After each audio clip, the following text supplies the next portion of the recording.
जिस रात अय्यर अंकल और पोपट अंकल पे भूत ने हमला किया, उसके बाद हम घर जाकर सो गए। फिर मुझे प्यास लगी तो मैं पानी पीने किचन में गया। तभी मैंने देखा कि वही भूतनी स्केलेटन लेके जा रही थी।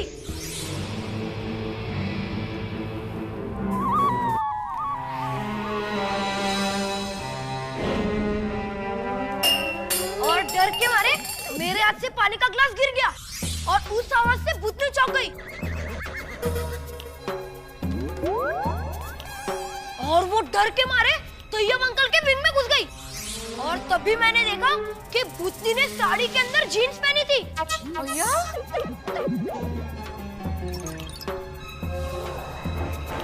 मैंने बाहर आकर पापा मम्मी और दादाजी को बताया कि मैंने भूतनी को देखा है, मुझे नीचे जाने दो। लेकिन कोई मुझे नीचे जाने नहीं दे रहा था। नीचे अरे हाँ भाई, कहीं जाने की जरूरत है, चुपचाप सो जा, इधर चल। अरे पर बेटा तभी मालूम नहीं था ना कि भाई ये भूतनी नहीं, बाकी जीन्स वाली कोई लड़की है। हाँ। लेकिन उसी रात मैंने फैसला कर दिया था कि मैं इस भूतनी का राज खोल के रहूंगा।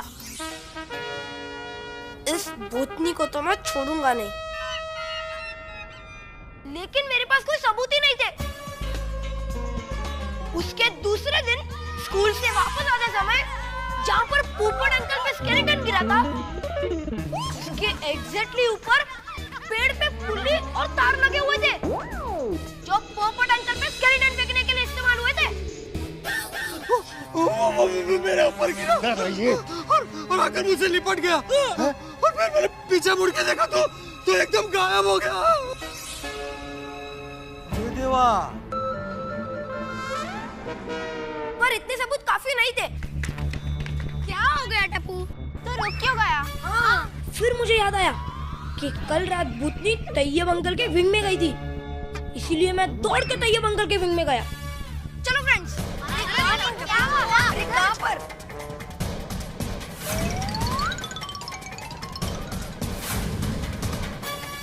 पर वहाँ पर ताला लगा हुआ था। गोली, बैग पकड़। अरे क्या हुआ? फिर जब बाहर आकर मैंने खिड़की से झांकने की कोशिश की। अरे टप्पू क्या कर रहा है?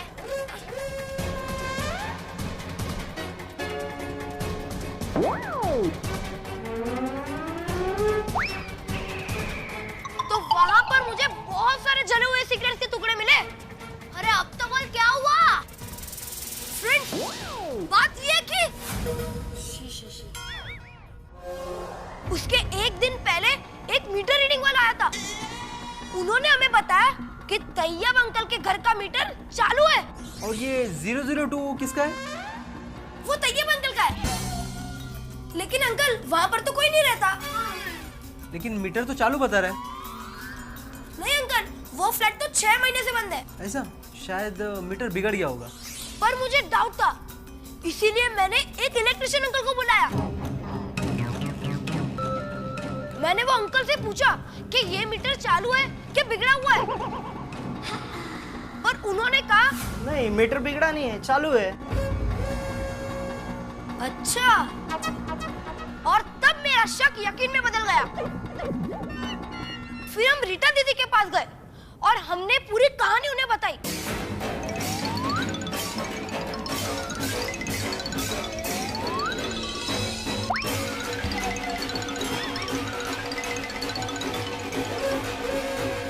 आइडिया।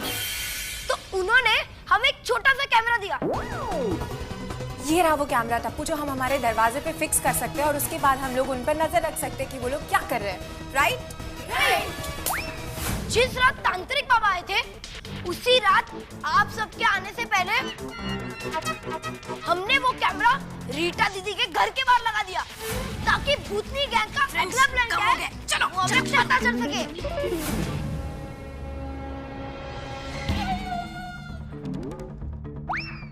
और उस रात हम सब भूतनी के डर से यहाँ आ गए थे। सब मरोगे।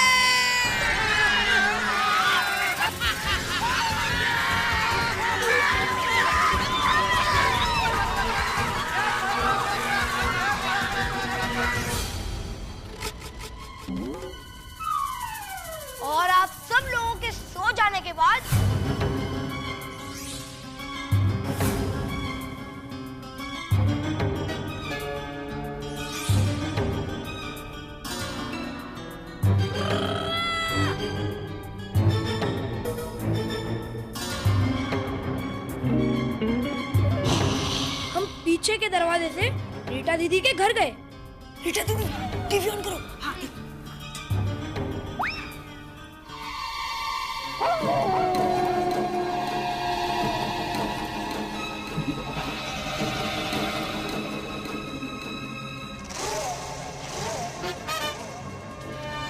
अच्छा, टप्पू अभी जाकर सबको सच सच बता देते हैं और इन झूठे भूतों को पकड़वाते हैं। नहीं फ्रेंड्स, अभी नहीं। इनको तो कल पुलिस से रंगे हाथ पकड़वाएंगे। अच्छा, बच्चे उधर गए थे मतलब। और अब मैं आपको दिखाता हूँ कि हम सबने क्या रिकॉर्ड किया है।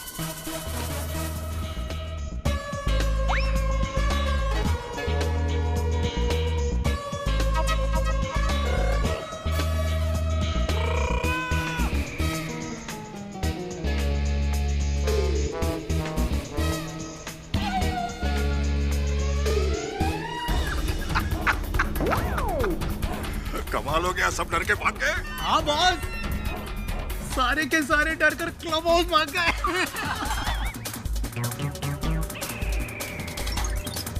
सालिया, तुमने तो एकदम कमाल कर दिया भाई।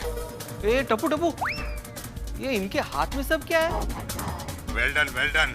Thank you boss, thank you. अरे भीड़ अंकल, ये सब वही वायर केबल है जिसके सारे वो भूतनी पेड़ पे लटकी थी। हम सबके ऊपर से उड़ के गई थी।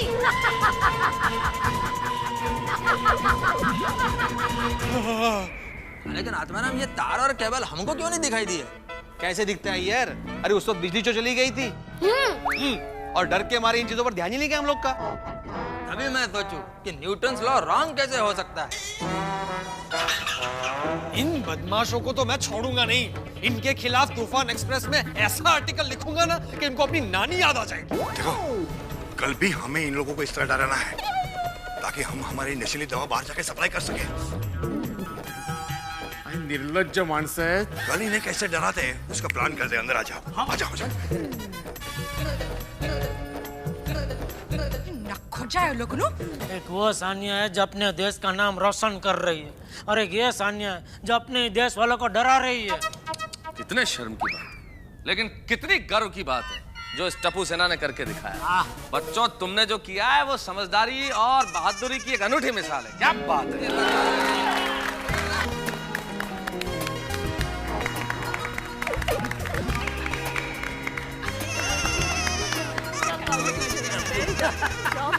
टप्पू पहले बचपन से ऐसा ही है। क्या बात है, वेरी गुड वेरी गुड। एक मिनट मेरी बात सुनिए। मैं आत्माराम तुकाराम भिड़े इस गोकुलधाम सोसाइटी का एकमेव सेक्रेटरी होने के नाते ये ऐलान करता हूं कि आने वाले गणेशोत्सव में पूरी टप्पू सेना का गो वी पू यानी कि गोकुलधाम वीरता पुरस्कार देके गौरव किया जाएगा। ये क्या बात है, वेरी गुड टप्पू, कांग्रेचुलेशन। क्या बात है जीजू। अरे सुनो 3 cheers for टप्पू सेना। Hip hip hip hip hurray, hip hip hurray. नमस्कार दर्शकों, मैं हूँ रीटा, रिपोर्टर कल तक से, और इस वक्त मैं हूँ लाइव सीधा स्टूडियो से, जहाँ पर मैं आपको देने वाली हूँ एक ब्रेकिंग न्यूज। पिछले कुछ दिनों से गोकुलधाम सोसाइटी पे मंडरा रहा था एक खतरनाक भूतनी का साया, लेकिन हकीकत कुछ और ही निकली। वहां से पकड़ा गया नशीली दवाओं को सप्लाई करने वाले लोगों का एक खतरनाक गैंग, जो कि गोकुलधाम सोसाइटी के एक फ्लैट में चोरी छुपे रह रहा था, और वो वहां से सप्लाई करते थे कुछ नशीली दवाएं। मुंबई पुलिस ने इस गैंग को पूरे 1.5 करोड़ रुपए की नशीली दवाओं के साथ रंगे हाथों पकड़ा है। इन लोगों ने पूछताछ के दौरान बताया कि गोकुलधाम सोसाइटी का फ्लैट चुनने का कारण था कि गोकुलधाम सोसाइटी चेक नाका के बेहद करीब है, और वहां से इन्हें स्मगलिंग यानी कि दवाइयों की तस्करी करने में बेहद आसानी हुई।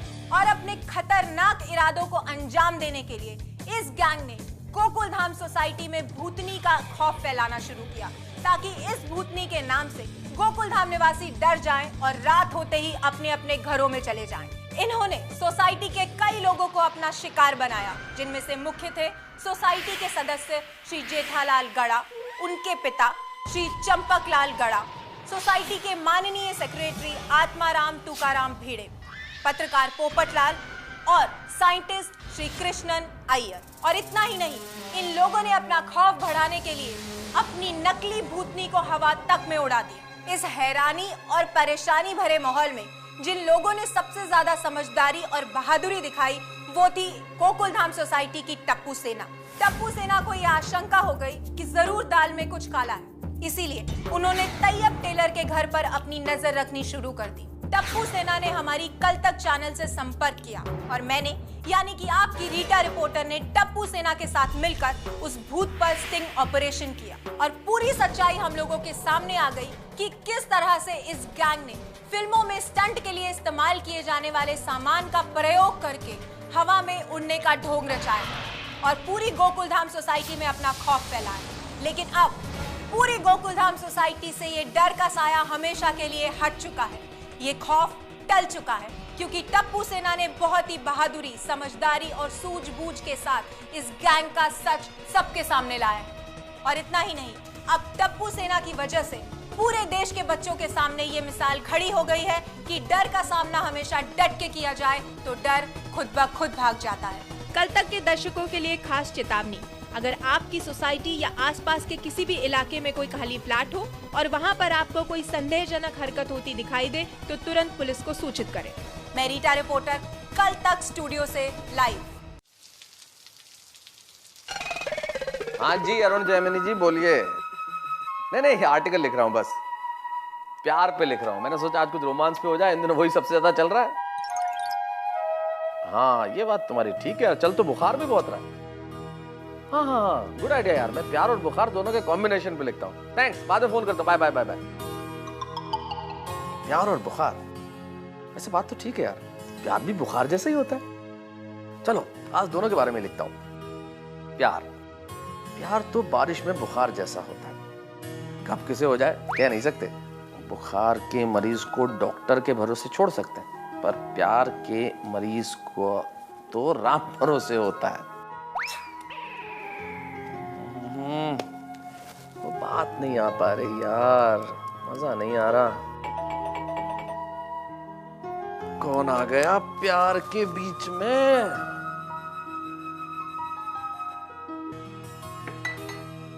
अंजलि तुम तो भीग गई। अरे बाबा बाहर बारिश है।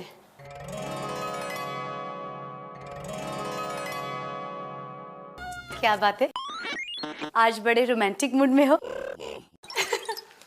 अरे भाई मैं तो दुकान जा रहा था, बाहर तक आपका ऑर्केस्ट्रा की आवाज आ रही थी, तो मैंने बोला जरा देखो क्या चल क्या रहा है, गाना वाना है। अरे भाई तो फिर यहाँ आके देखो ना, आ जाओ। अरे नहीं भाई, मुझे तो दुकान जाना बहुत काम है भाई, आप चालू रखो अपना रोमांटिक मूड। अरे जेठालाल सुनो एक मिनट। क्या जेठालाल यार, काय का रोमांस और काय का रोमांटिक मूड। असल में आर्टिकल लिख रहा था, और आर्टिकल लिखना था मोहब्बत पे, रोमांस पे, और वो फील नहीं आ रहा था यार। मैंने कहा मूड बनाने के लिए क्या किया जाए, तो मैंने कहा इससे बढ़िया कोई तरीका नहीं हो सकता, कुछ रोमांस के गाने गाया जाए तो मूड अपने आप बन जाएगा। इसीलिए गा रहा था। अच्छा, यानी आप आर्टिकल लिख रहे थे इसलिए रोमांटिक गाने गा रहे थे, और मैं बेवकूफ ये समझ रही थी कि ये सब गाने आप मेरे लिए गा रहे हो। अंजलि अच्छा तुम्हारे लिए तो गा रहा था, और किसके लिए गा रहा था मैं? अंजलि समझने की कोशिश तो करो। बस तारक, अब मैं सब समझ चुकी हूँ। मुझे तो चूहिया बना दिया है, चूहिया। चूहिया? हाँ जेठा भाई, चूहिया। आपको पता है, कभी भी किसी भी विषय पर कुछ भी लिखना हो तो सारी चीजों के एक्सपेरिमेंट अंजलि मेहता पे किए जाते हैं। हुई ना चूहिया? अंजलि ऐसा नहीं है, try to understand. Please Tarak, I don't want to understand anything. See Anjali सुनो, अंजलि चूहिया, अंजलि मैं तो साहब अपना भाभी को चूहिया बनाए, ये तो बहुत गलत करते हो आप। जेठालाल ये जो कुछ हुआ है ना, ये सब तुम्हारी वजह से हुआ है। मैंने क्या किया? अरे जो कुछ किया तुम ही ने किया है जेठालाल। अरे मैं तो अच्छा भला रोमांटिक गाने गा रहा था, उसी वक्त आ गए। और चलो आ गए तो पूछने की क्या जरूरत थी कि मेहता साहब आज बड़े रोमांटिक मूड में क्यों हो? पूछ लिया ना तुमने गलत सवाल, और गलत सवाल में मैं झोंक में सही जवाब दे गया। ना तो तुम सवाल पूछते, ना मैं जवाब देता, और ना ये चूहिया बीच में। मेरा मतलब ये बात होती। सॉरी। एक काम करो, भाभी जी को मनाने के लिए मोमबत्ती। मोमबत्ती क्या मतलब? अरे भाई वो फिल्मों में नहीं दिखाते, वो प्रेमिका रूठ जाती है तो प्रेमी वो लेकर जाते हैं ना उधर, वो खाना खाने के लिए जब मोमबत्ती जलती है आज। Candle light dinner. हाँ वो फटाफट बन जाएंगे। It's a good idea. हाँ थैंक यू। अच्छा मेरे थैंक यू। अंजलि, मैं क्या कर रहा था कि बहुत दिनों से हम किसी कैंडल लाइट डिनर पे नहीं गए, तो क्यों ना हमारे उसी रेस्टोरेंट में चलें, फिर से एक बार पुरानी यादें ताज़ा करें, वही कैंडल लाइट डिनर फिर से करें। अंजलि भाभी ऐसे करके ना मत बोलो, ऐसे करके हाँ बोलो। हंसे हंसे हंसे हंसे मतलब हाँ। आप जाइए दोनों आ जाइए। Thank you mister Taarak Mehta. Thank you Anjali भाभी। हाँ जी, मैं यूँ कहिए। आपके लिए कुरियर है। बड़ा डब्बा लेके आए हो भाई। इतना बड़ा गिफ्ट। भाई वाह।